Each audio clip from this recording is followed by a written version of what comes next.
Hello, hello, hello, and welcome to Bleav. That's Bleav in Lions, right here on the Bleav Network. As always, I'm your host at Javanaugh87, Jack Kavanaugh. And as always, I am joined by the man, the myth, the legend, the all pro, the interception leader, the Detroit Lions superstar safety, Glover Quinn Jr. What is up, man? Just loving life. We're getting lots of peaks at the Lions. It's still beautiful weather. Football's ramping up. It is truly one of the best times of the year, this little August that we've got here. It is, it's a lot going on. It feels like, you know, I know the new year's in January, but like this feels like the start of the new year. School's starting back, football is starting back. So once football starts, then you're gonna be into that season, then you're gonna get into basketball season, you're gonna have the World Series. So it's just a lot of stuff going on right now. So the activity feels like it's right. And it's a great time of year. It really is. And adding to that great time of year for you, you just got from back from New Mexico visiting your old team, the Lobos. How was that? What did you see? And what does it feel like visiting your old college versus your old NFL team versus your old JUCO team? So yes, I did. I traveled to check out all those teams, and it was my first time getting back to New Mexico to go to a football practice. I've been back and quick visits here and there, but it was my first time actually going to a football practice. And what's funny is the staff that was there when I played there, they're actually back in a little similar, different. So the head coach when I was there is not a D coordinator, and the Okay. safeties coach when I was there is not a head coach. So the safeties coach got the job, and then he brought back Coach Long as his defensive coordinator. So it's good to get back and see those guys. A couple guys that I played with are helping out with the team. So it's good to see those guys. And then my nephew actually plays for the team. He got a scholarship offer to go out there and play. So that was big time. It was good to go out there and check him out, see what they're doing, and just kind of show your face around the building. I remember playing there, and Brian Urlacher came in before we played a game, so I was able to see him. You know, a couple other players that had got an opportunity to play in the pros, they came back. So it's always good to see that, especially for those seniors that are going into their last year and hoping to get a shot to play in the NFL. So having NFL pro guys come back and be able to talk to you guys and answer some questions, it's always super cool, man. And so it just felt good to go back and show your face and be around the guys. And then it's a little different though when you go back to the NFL. It feels the same as far as the love that you feel from people um, that maybe you impacted while you were there. You know what I'm saying? Um, the treatment and the people in New Mexico were awesome. The treatment and the people in Detroit, was awesome as well. You know what I'm saying? So, one of them is college, one of them is professional football. And, when you can make an impact in places that you've been, and people really, feel good about you, you smile a little bit. And that's how it's been for me these last couple weeks, and then obviously going back to my JUCO, the same thing, and just talking with those guys because everybody's at different levels, right? When you're at JUCO, you're trying to do what you can to get that next scholarship, whether it be D1, D2, D1 AA, whatever it is. You're just trying to get that next opportunity to continue playing, right? But then you go to the NFL, you go to college, to D1 or wherever, you're trying to do the same thing, right? You're trying to do everything you can to give yourself that best opportunity to get a shot to keep playing, right? And then when you go to the NFL, you're doing the same exact thing. No, you're not trying to go to a higher level, but you're trying to do everything you can to stay there so you can continue to play because they're constantly bringing new guys in. So each level, you're kind of doing the same thing. You're working your butt off. You're working as hard as you can to try to continue playing this game as long as you can. And whatever level you're at, you never can lose focus of that. You never can get that chip off your shoulder, because the minute that you do, it could be over. And it's so cool for you to have been to all of the places that you cut your teeth at. And I'm glad that it felt like home while you were there and that you were so well received by the fans, by the team, and everything. I've got to ask about your trip to New Mexico, though. First, what position does your nephew play? And second, with the safeties coach moving to head coach, I assume that you had a pretty good relationship with him and he helped your development at New Mexico. So my nephew actually is playing. He's actually playing safety. I think they recruited him as a corner. Nice. I think they recruited him as a corner, but I think he's gonna play safety. He's an athlete. He could play safety, corner, receiver, offense. He's He can got the play. genes for it, Yeah, clearly. yeah, yeah, yeah, yeah. I mean, we play ball. But for me, I actually, so when I was in college, I played corner. So the coach that really coached me and helped me was Coach Reffett, right? He's still the corners coach there. He had left when the other coaches left, and he was at Louisiana Monroe and things like that. But when Coach G came back, he brought all the guys back. So he brought Coach Ref back, he brought Coach Long back, he brought Coach Lenz back, brought a lot of the guys back that were there when I was there. So I did work with Coach G when I was there, because he was obviously, when you're a DB coach, there's times where you're coaching the corner, there's times where you're coaching the safeties, and we're all kind of intermingled in the mix, depending on the drill and the situation that we're working on. Um, but for him to get the head coaching job, he left New Mexico. He went on, and he coached at different schools. He was a head coach he was a coach out at Arizona State.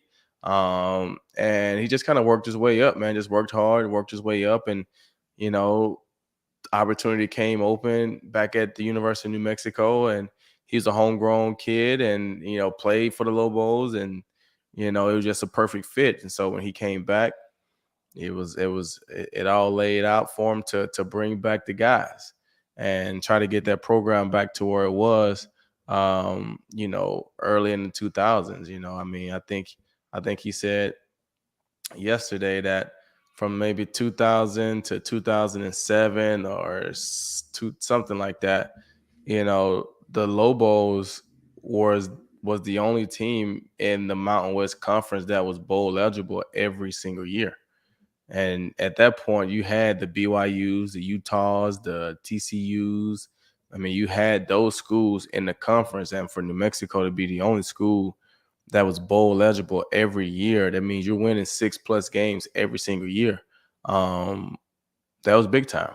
So we're just trying to get the program back there, and I think they got the right guys to make it happen. That's very exciting for fans of the Lobos to hear. We love a story of a homegrown coach, homegrown talent returning back to where he cut his teeth. I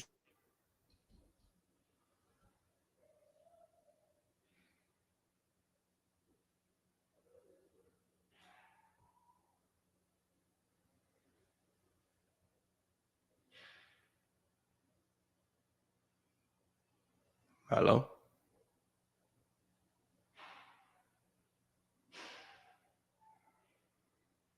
Mm, you froze up on me.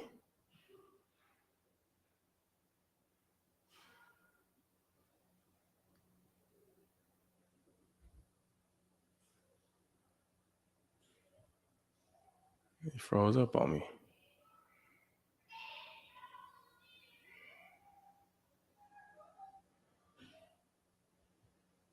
Javana.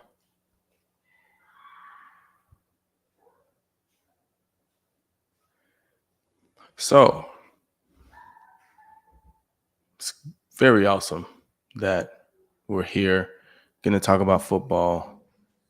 Jack had a disconnection. He's going to be joining us back in a few. But man, we got a lot to talk about. We got a lot to get into. We got the Lions. We got the first preseason game. We got Hard Knocks.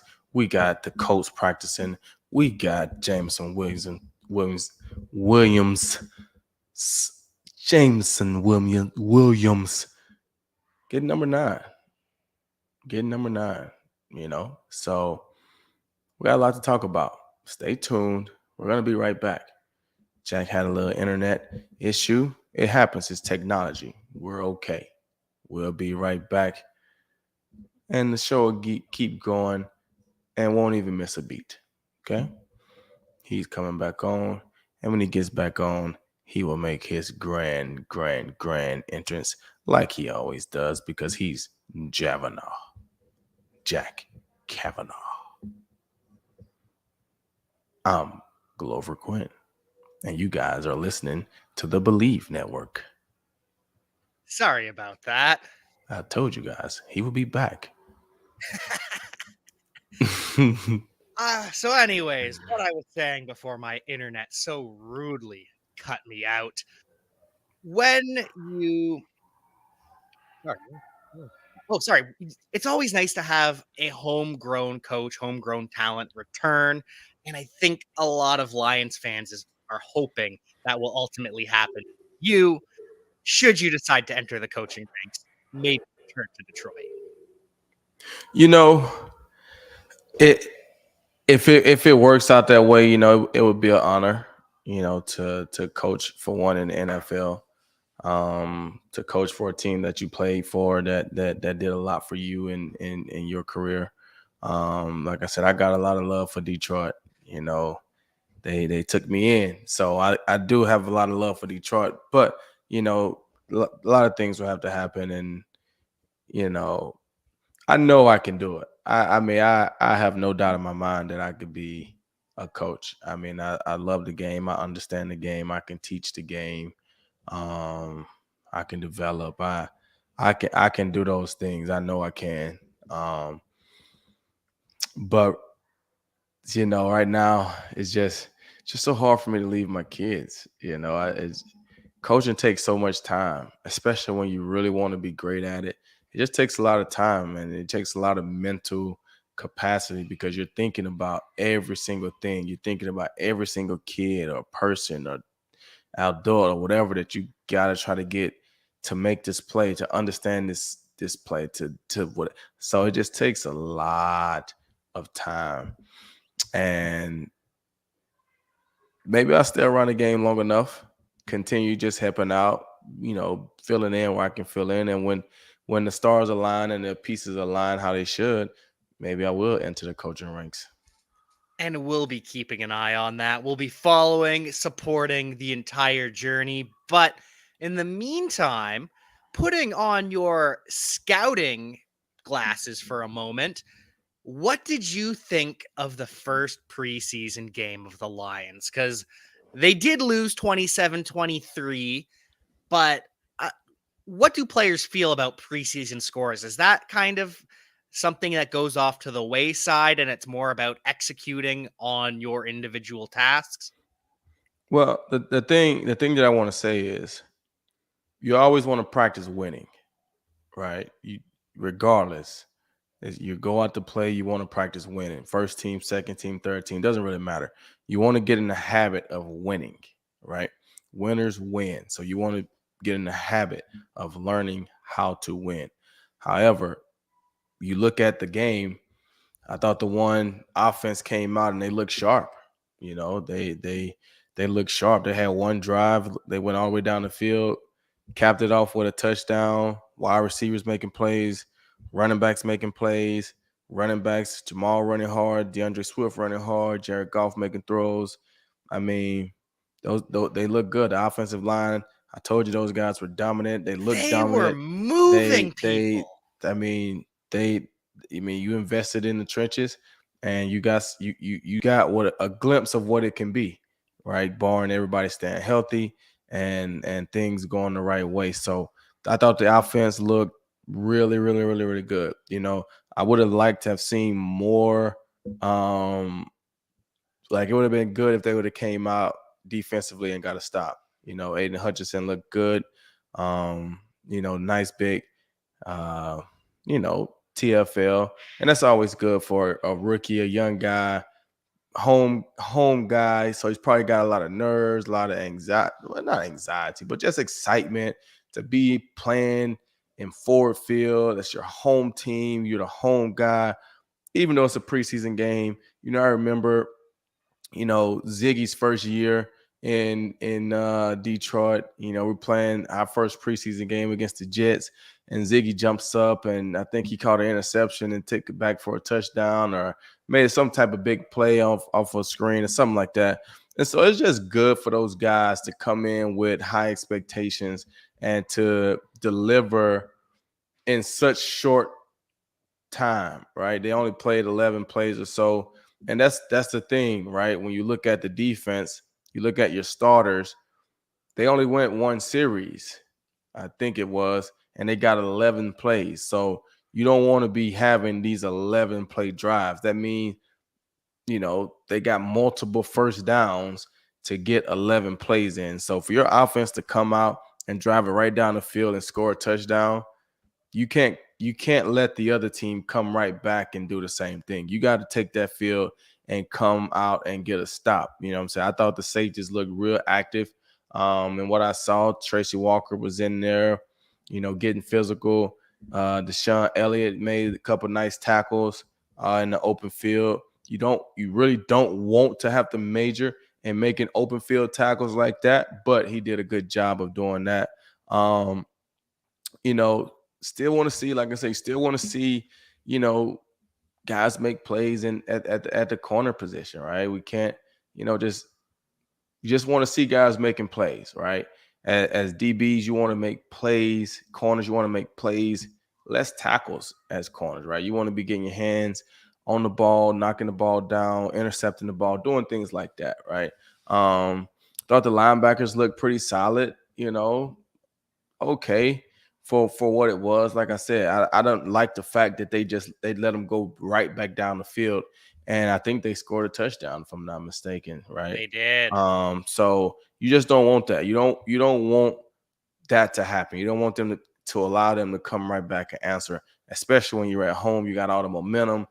Like that should have been first group come out, go right down the field and score. We come out, we go 3 and out, or if at worst we give up a first down and then they're not, now they're punting, and it's a great day, right? So for that to happen, and then for you go through the game, a couple young DBs made some nice plays, got an interception in there. You know, still want to see a little more, right? And then obviously at the end of the game, you got to find a way to close the game out, right? Drop interception, a miss interception, whatever it is, you got to find ways to help close the game out, because you give teams more opportunities, they're gonna cash in, and then you end up losing the game 27-23. And what could have been a great night still was an okay night, but it could have been better with a win. It's a whole lot easier to correct things when you win. You know what I'm saying? When you lose, now you got to find out all the little things and talk about all the little things that cause you to lose that game, right? When you find ways to win, you become in the habit and you practice winning. And it just raises the spirits. Everyone's happier and makes you believe just a little bit more, I'm sure. And you touched on a lot of the things I noticed in that preseason game, too. Number one, offensive line just moving bodies. Number two, Aiden Hutchinson coming right out the gate and making plays. He was PFF's highest graded first round rookie defender in week one of the preseason. For what it's worth, still nice to see him beat a veteran tackle, a Pro Bowler in Jake Matthews, regardless of how you feel about the grading systems. And the other thing I noticed real early in the game was actually on special teams, because the very first kickoff, the very first tackle of the Detroit Lions season was made by a guy we've been hearing about all spring, all summer. And then for Malcolm Rodriguez to go and make that first tackle. And then we see on Hard Knocks the linebackers coach, Kelvin Shepard, saying, why is it the rookie that is making all the good plays? Why is the rookie the one doing what he was coached to do? I'm going to have to start putting him with the first team if you guys can't do your job. And it was no disrespect, but more shock that it's the rookie acting like the veteran in terms of what he's being coached to do? Well, you get that a lot of times. I was a rookie that came in, and that's what you get because rookies are young, right? They're like babies, right? So everything Hmm. that they know, you're teaching them. Sometimes you get veterans, and maybe they learn something somewhere else, or maybe they've done it certain ways other places, or they feel like you can do things differently. So now when you're telling them to do stuff, you might get a little kickback because they may feel like I can do it this way because I've been successful doing it this way. So naturally, I want to do it my way, but sometimes your way doesn't work, right? But when you get rookies come in, they got a clean slate. So anything you teach them, that's all they know. So a lot of times you get these rookies that are hardworking guys that can come in and they do what the coach say. And when you make plays doing what the coach is saying, it always sticks out, right? Because when you don't make plays, not doing what the coach asks you to do, it stands out as well, right? So I was one of those guys that, I did the techniques that the coach, taught us, the way he trained us to do it. And I would make plays doing it. But then you will have some veteran DBs that would be like, man, I don't want to do that. Like, we haven't been doing it. I haven't done it my whole career. Like, I don't want to do that. And then when they don't make plays, now it's just kind of like, well, maybe you should do what he's doing, right? And so you have that. And I never feel like it's too early to be a baller, right? You don't have to be a 4-year guy to be a baller. I mean, who says you can't come in as a rookie and be a baller? It's just football. If you understand the game, you know how to play, you listen to the coaches, you understand the system, and you just play hard and make plays. Like I said, I done it. I started 13, 12 games as a rookie, right? So it happens. It can happen. And from what you see, his name has been hot all off season. It's been hot during camp. Comes out the first play of special teams and shows that it ain't just practice. This is real. I'm big time. I got nothing against it. Rookie, vet. If you big time, you big time. Let's go play. Oh, I froze for a second. I'm good. Can you hear me? Yep. All right. Sorry about that. I'm There you go. still good. Keep going. Oh, I was just saying, if you're big time, you're just big time. So it doesn't matter if you're a rookie, it doesn't matter if you're a vet, doesn't matter who you are, where you come from. If you can play, you can play. And he's showing that it's not just practice. This is real life, and this is who I am. And that's got to be exciting for all Lions fans out there with how well last year's rookie draft class played and how much hype we're getting. Because you obviously can't say these guys are stars, these guys are living up to the expectations. But for the early returns 2 years in a row to be pretty positive, that's an exciting feeling for a team that has been kind of struggling to keep the stars that they develop because a lot of the time the Lions will have good players and then they'll go for a second contract somewhere else. And one of the things I noticed too was unfortunately it is cut down day the last 2 days, going from 90-man roster to the 85-man roster. And the Steelers actually claimed one of the Lions cuts in center Ryan McCollum. So I don't think that's been the case much lately with teams picking up players that the Lions have released. So that's another exciting thing in terms of the overall talent on this roster. But I do want to know with cutdown day, what's the atmosphere like? Because you, I'm sure most years were pretty safe in terms of your position on the roster, but that can't fully leave you feeling comfortable. Am I right?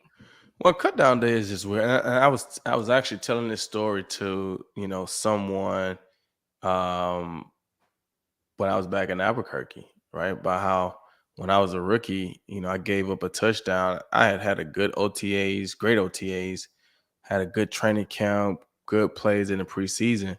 But for some reason, I still didn't feel super safe. And then we went out, we played the last preseason game, and they did 2-minute drill, and I ended up giving up a touchdown. I was playing like the nickel, and the slot guy runs a seam down the middle. We're playing two man, so I'm playing underneath, and they throw a touchdown. And for me, I just felt like, oh my gosh, that was my man. Like he caught a touchdown. Like cut day is tomorrow. Like I'm gonna get cut because I gave up. Yeah, like I literally felt like that.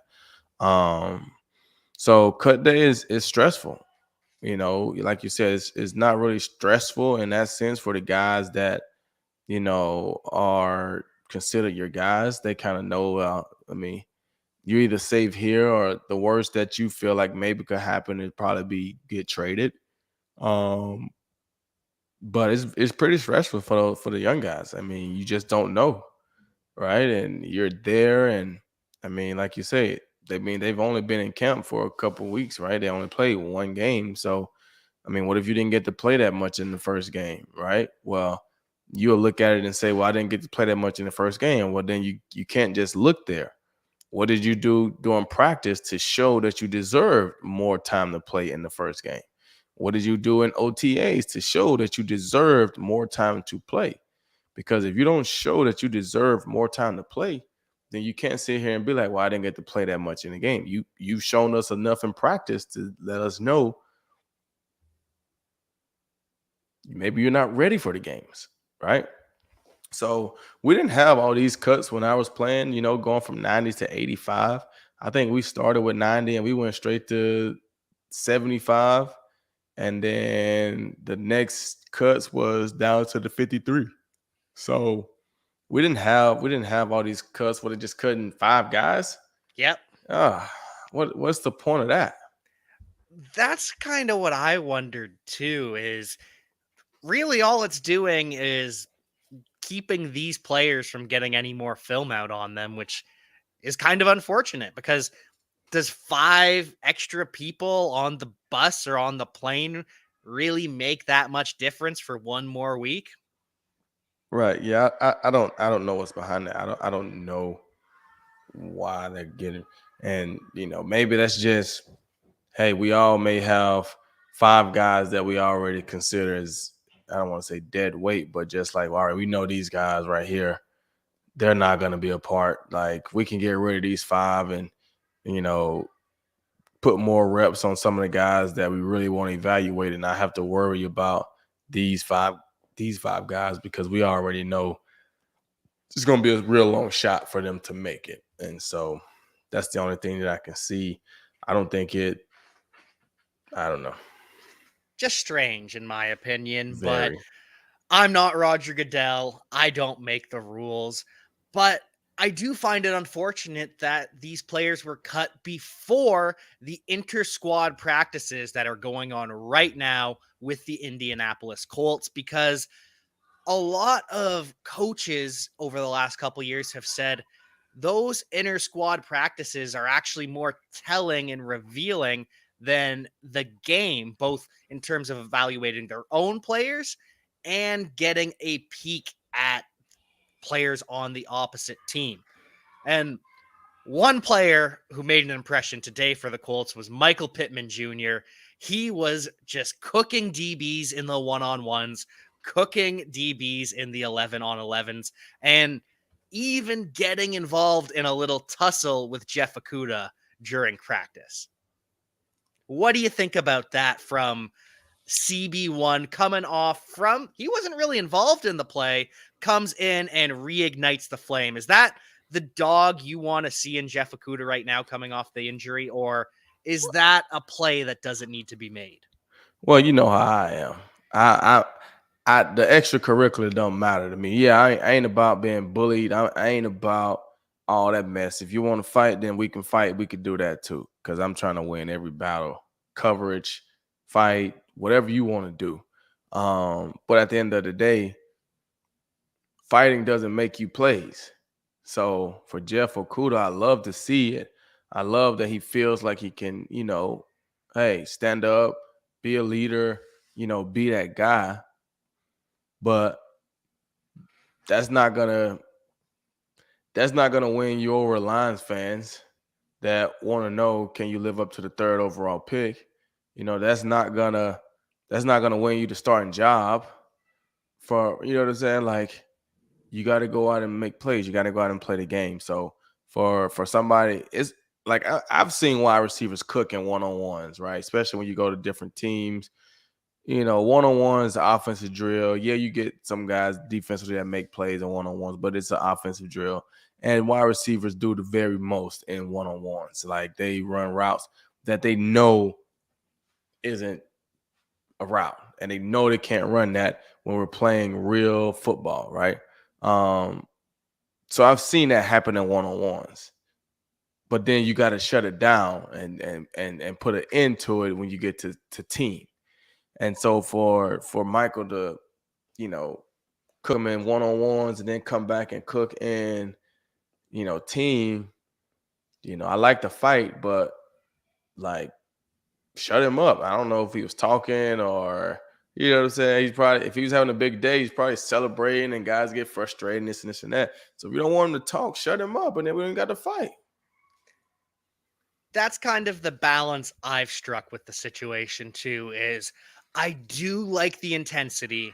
I am happy that he feels confident enough to go up against a guy that's got 3 inches on him, probably got 20 pounds on him, because Michael Pittman is a massive dude. He gets in fights every year with both his own team, the teams he's practicing against, and in the games themselves. So I'm not surprised by this at all. But as you said, shut him up with your play on the field. He's not going to be talking if he's not catching the ball. So I hope we see a little bit more passes deflected, a little bit more lockdown coverage in the game, just because I don't want Michael Pittman to keep talking. And as a defensive back, I'm sure you feel the same way. Right. And it goes back to what I said last week. These plays don't just magically happen in the games, right? If you weren't making plays at practice last week, you're probably not making many plays at practice this week. You probably didn't make many plays in the game. That's just the way it naturally generally works. So they got to like I said last week, they just got to work harder and take more chances, not just guessing, but trusting your instincts, trusting the system, understanding what the offense is trying to do to you, understanding who's the quarterback and who the receivers are. And you just got to try to go and make a play so you can teach your body how to go and make a play. And until they do that, it's going to be very difficult for them to just magically make plays in the game. I really like how you keep coming back to that week after week, because it's so true and so apparent when you zoom in on someone like Amon-Ra St. Brown. I don't know if you were watching Hard Knocks last night, but in addition to the 202 passes on the jugs machine he catches every day, he's also still working out on the side, in addition to what the Lions do with him, with his father, John Brown, the former Mr. Universe, who has them training the whole body from the head to the toes. And one of the players he called out was Kevin Durant, saying, there's a reason you have a bad Achilles, and it's because when was the last time you did a calf raise? So I don't know if I want to go that far, but I'm also not Mr. Universe, so I feel like he can talk. How do you even get that title? What did he do to get Mr. Universe? I'm interested to know. It's the bodybuilding competition. Oh, okay. Yeah. Like the ones Arnold Schwarzenegger used to be involved in. He was that kind of guy. Oh, okay. Well, man, you know what? Kudos to them, man. I think it's, hey, man, if your dad knows and he wants to train you and you trust him, why not? You putting in work. As long as your body's ready to go. If you feel like doing this right here gives you a better chance to stay healthy throughout the season, be stronger, be faster, be all the things that the Lions need you to be, all the things that you need to be, I'm all for it. Kudos to Dan Quinn. I mean, not Dan Quinn. I don't know why I keep saying that. To Dan Campbell, and his staff for allowing that, right? That's rare, right? Hey, I'm on this NFL team, but my dad's gonna come work me out while I'm at practice. Like, that's rare. So to allow that, that's big time. But he seems like a worker, and as long as you stay that way, you give yourself the best chance to stay healthy, give yourself the best chance to perform at a high level, and seemed like he had a big chip on his shoulder as well. It really does, because one of the bigger stories that he came up with was draft night sucked for him. He went in the fourth round. He watched 16 receivers go before him. And now he has every wide receiver who was drafted ahead of him memorized almost no, not almost. It is literally in anger and out of spite that he keeps this list in his head memorized. Did you have anything like that with this manufactured chip on your shoulder? Well, yeah, I had a chip on my shoulder the whole time. Hmm. And I'll tell you why, because I went to a smaller school in Mississippi. So I didn't get recruited really to none of the bigger schools. So I went JUCO. So that put a chip on my shoulder. Then I went to the University of New Mexico, and we were a good school in the Mountain West, but we wasn't on the same level as some of the other big schools. And so when I'm watching the games, because I've looked at the whole draft scout and all those people all the DBs that they got ranked high, right? I want to watch those guys play because I want to see, are they that good? Are they that much better than me? That's what I wanted to see. So that put a chip on my shoulder. So I'm watching these guys and I'm looking at them on TV. I'm like, man, these guys ain't that much. They ain't that good. Like, they're good, but they ain't that good, right?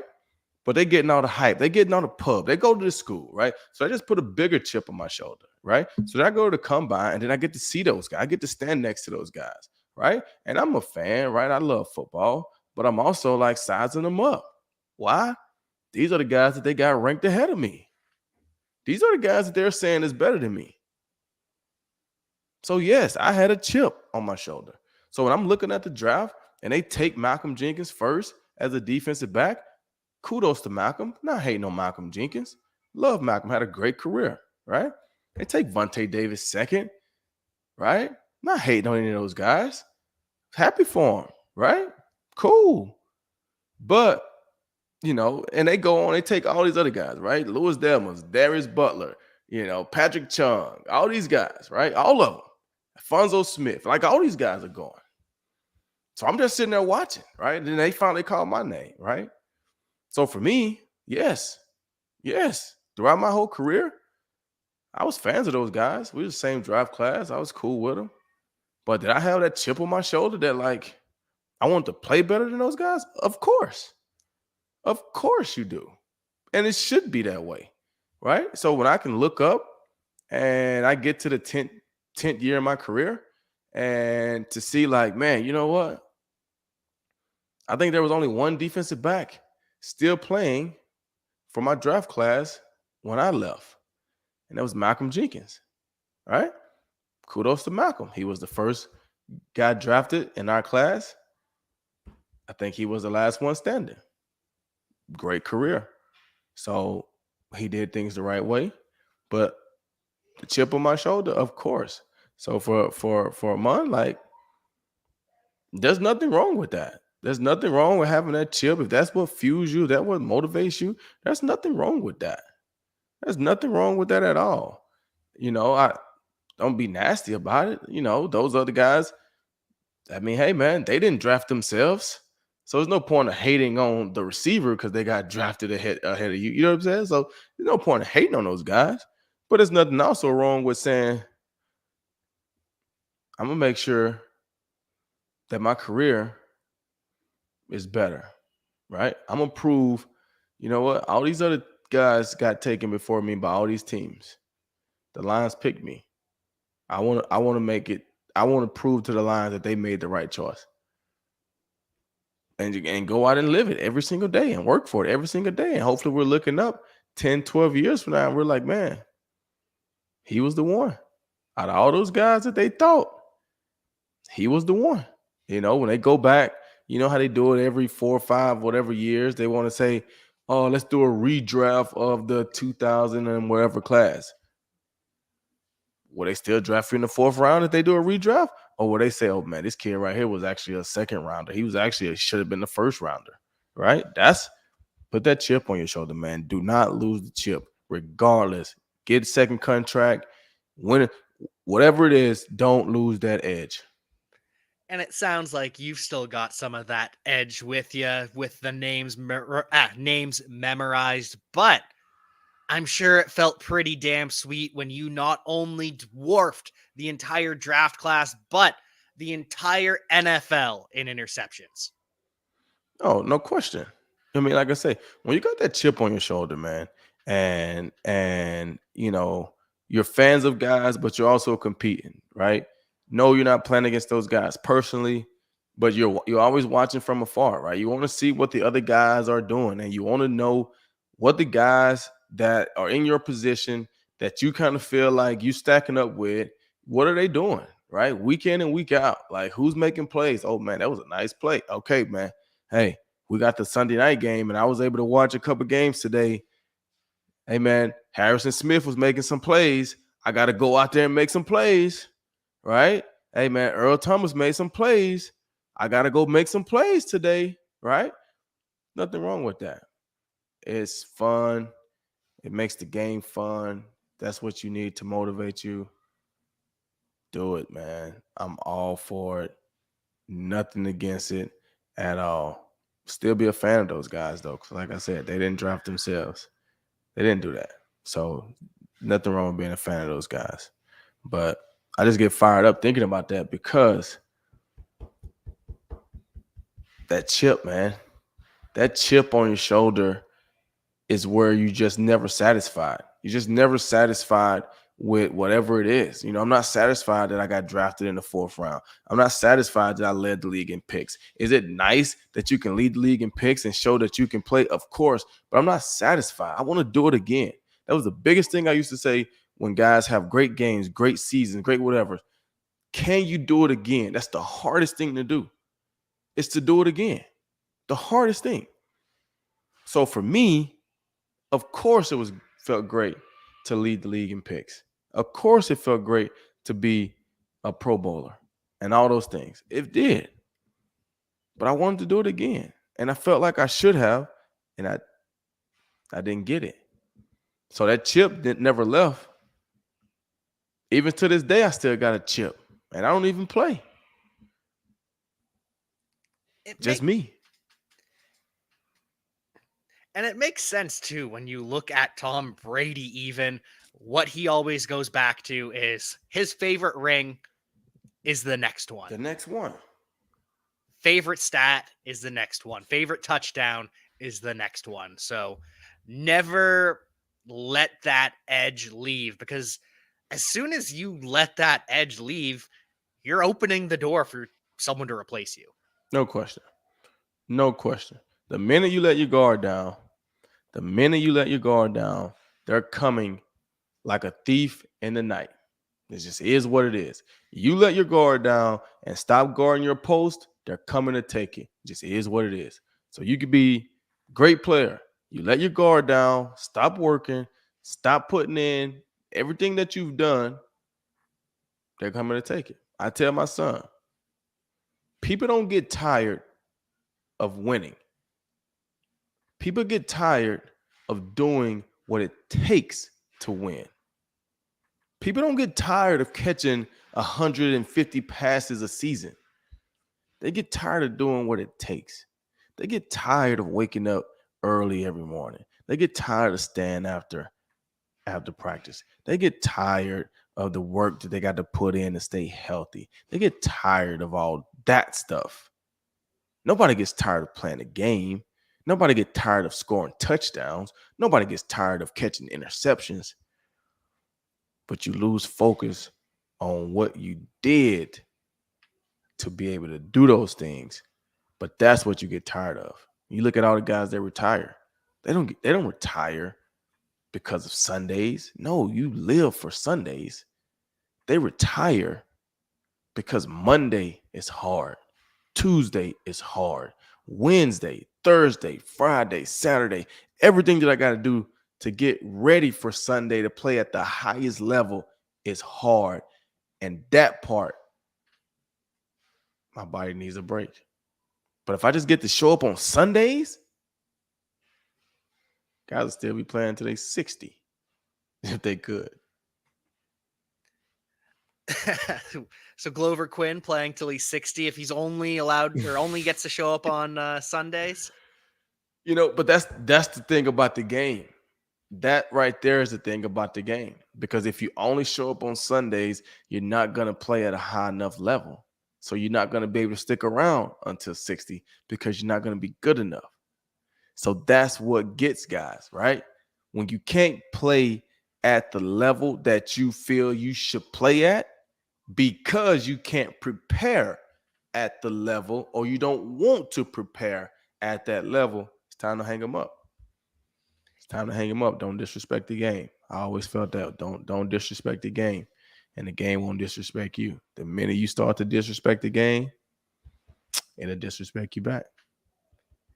And something from this most recent episode of Hard Knocks that I think really spoke to that was running back coach Deuce Staley. And in private, he's talking with the other coaches and talking about DeAndre Swift and how he has to believe that every time he steps foot on the field, that he is the best player and that no one can hang with him, whether it's running the ball, whether it's as a receiver, whether it's a pass blocker.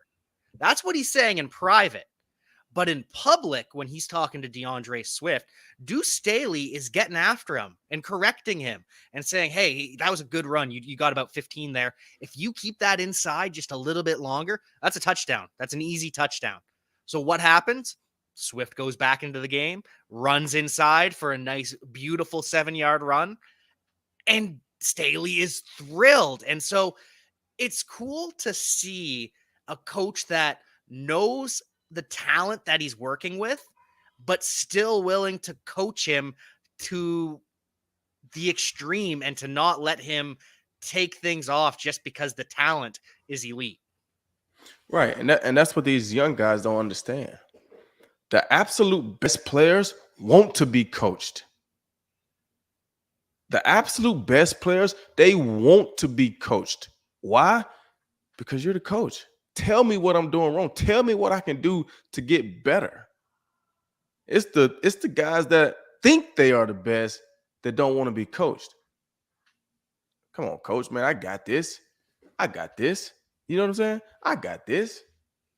No, hey man, coach cool, man. He let me get away with all types of stuff, man. Coach just let me. No, man. No. You want a coach that's gonna say, hey man, this is what you should be doing. If you want to be the best, this is what you do. You don't want a coach that's going to let you coast. Why? You want a coach that's going to make you the best. And generally, the best players, they want to be coached. They probably are the best listeners, right? I guarantee you, Tom Brady probably could coach himself, right? He's been there. I guarantee you, Tom Brady wants to be coached. He wants to be coached. And I guarantee you he listens. He's probably in there still taking notes, trying to learn something new to this day. The hardest workers are generally your best players. It's the reason why they're the best players, because they work the hardest. They get coached the hardest. They take notes. They don't ever get satisfied with being good. They don't let being good get in the way of being great. Those are your best players. So to challenge DeAndre Swift, don't be complacent because you're talented. No, man.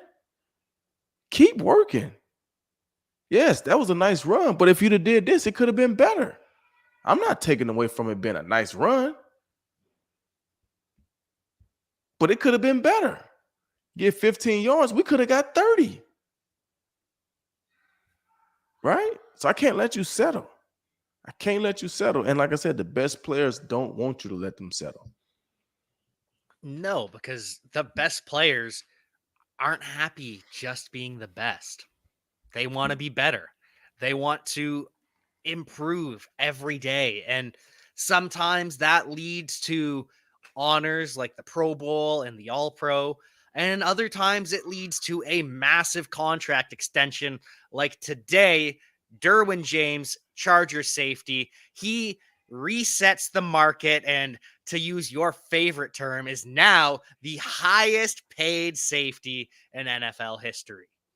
until Hey, the man. next safety signs his contract. Congrats to him. Great player, very versatile player. You know, does some amazing things out there in Los Angeles now, right? You got to lock him up. Can't let him walk. So, like I said, as long as he don't lose that chip, as long as he don't lose that fire, as long as he don't become satisfied just because he got this mega contract, then he's still young. He's going to go out and play well this year and get another one in a couple years. That's really what it is. And so, kudos to him, man. Great player. I actually never got a chance to meet him, but watching him from afar, very, very, very, very talented guy. Very talented guy. So kudos to him. Great job, Chargers. Paying your players, playing your guys that are your cornerstone type of guys. And if he can stay healthy, he could be special. And that's one of the things I really admire about the Chargers as an organization is they've nailed their first round pick year after year for a while. We're talking Joey Bosa, Derwin James, Mike Williams has multiple 1,000-yard seasons. The left tackle that they drafted last year, Rashawn Slater, he was an all pro as a rookie. So the Chargers just take what comes to them in the draft, just take good players and then reward them because Joey Bosa got his extension, Derwin James, Mike Williams, they all get to stay home with the team that drafted them. And that's something I hope that the Lions can build going forward with their recent draft classes because Aiden Hutchinson, Panay Sewell, obviously we've got years left with them, but you never want to lose franchise cornerstones like that. So good on the Chargers for honoring their homegrown talent. Right. And I mean, some talent you just can't deny. Those guys are absolutely amazing football players. And a lot of times it has to do with the GM and head coach stability, right? Sometimes you get, certain staff will draft a guy and they're good in that system, and then you get another staff because one guy got fired, and now this player isn't as good in my system. So I don't know if we want to give him $100 million because so you let those guys go, you make trades. So shout out to the Chargers for drafting great in the first round and then rewarding those guys, right? Keeping those young key pieces because you have to have those guys. Where you run into trouble at is when you pay all those guys and you got Justin Herbert coming down the line.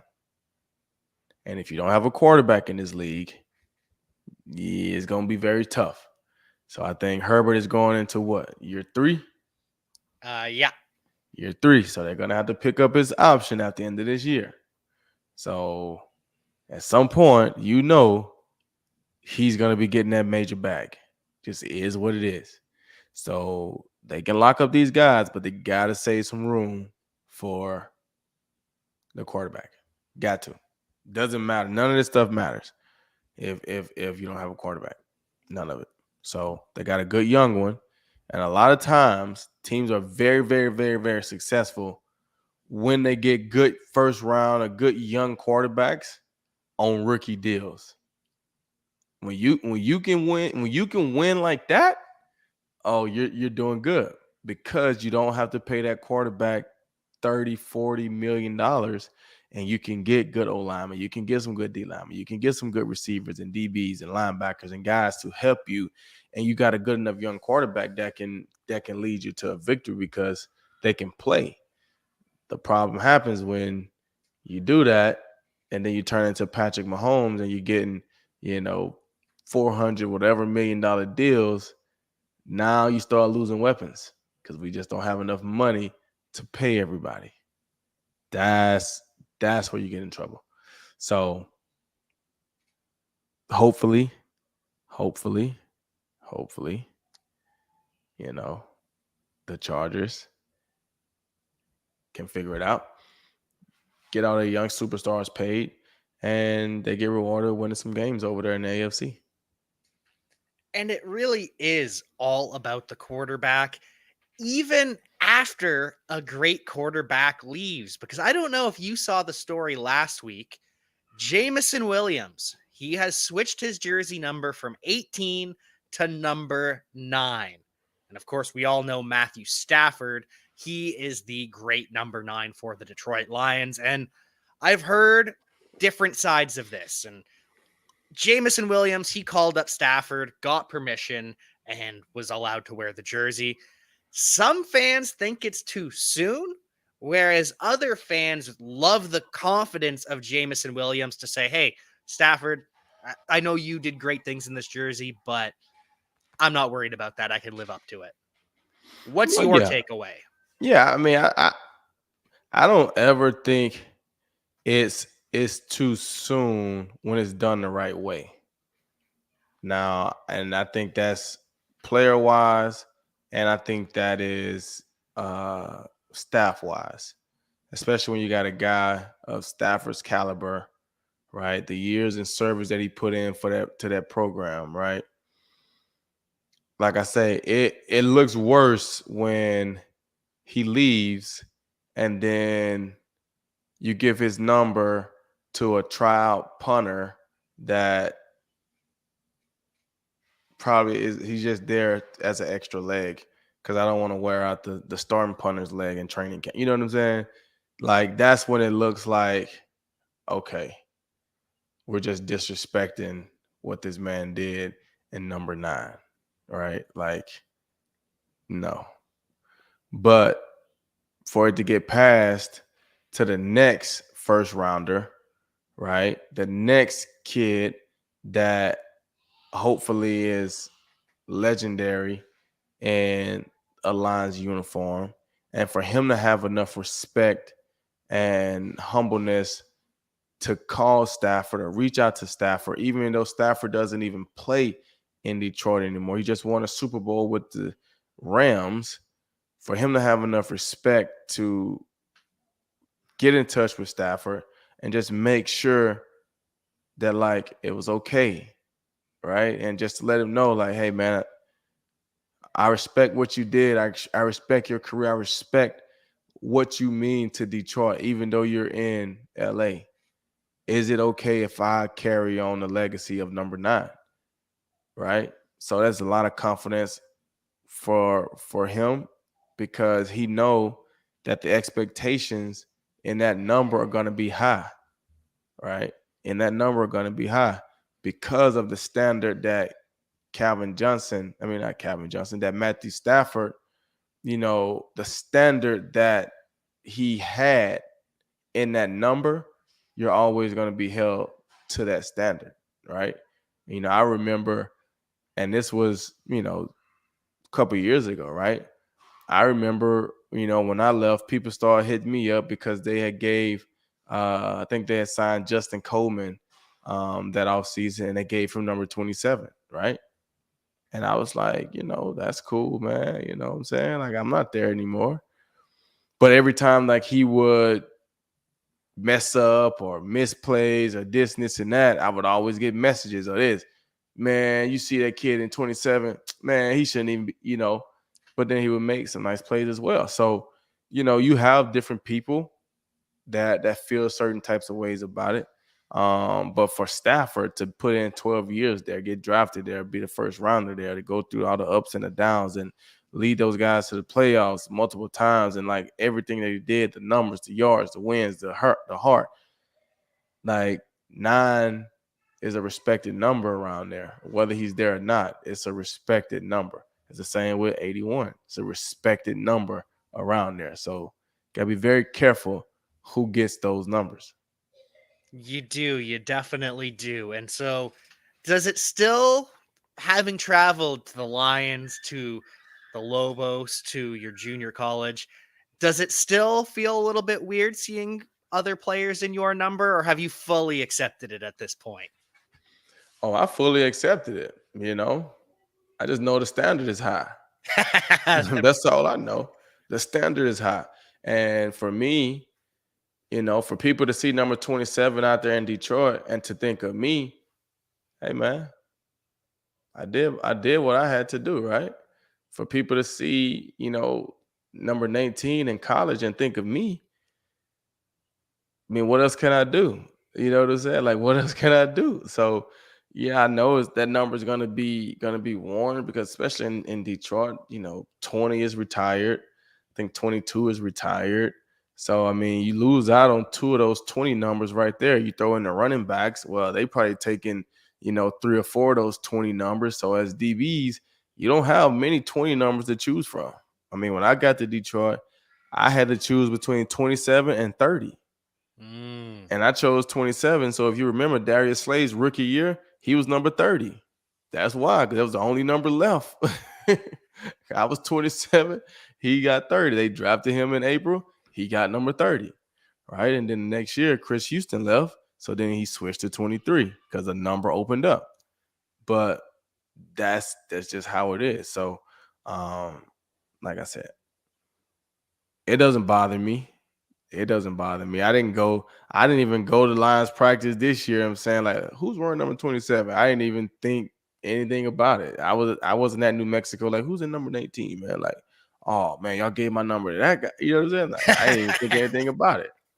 Nah, just a number. I tell him all the time, you know what I'm saying? Number don't make me, I make the number. Right? 23 wasn't 23 until Jordan did what he did in it. And now 23 became 23, right? Those were those numbers. 80 wasn't 80 until Jerry Rice. And 81 is 81. That's Cap. Like, people gonna say, I mean, that's Calvin Johnson. I want to be number 81, right? I want to be number 21 because of Deion Sanders, right? Like, you do great things in the number and you make the number look great. But just because you are number 21 doesn't mean you're great. You gotta be great. So players make the numbers. Numbers don't make the players. Players make the numbers, and they make that number by working hard day in, day out, never letting that chip leave their shoulder, and really all of the other lessons that you've left us with. That is how a player makes a jersey, and that's how you get remembered, like Glover Quinn in Detroit. So, Glover, thank you again for joining me once again on Bleav in Lions. Any pluggables to plug before we head out of here? Oh man. What do I got? I don't have anything. Nothing this week. No pluggables that I can think of. No pluggables for Glover other than to follow him over on Instagram, over on Twitter, all the good stuff. Subscribe to the Bleav in Lions podcast. Check out our sponsors over at betonline.ag. And until next week, we will see you next time.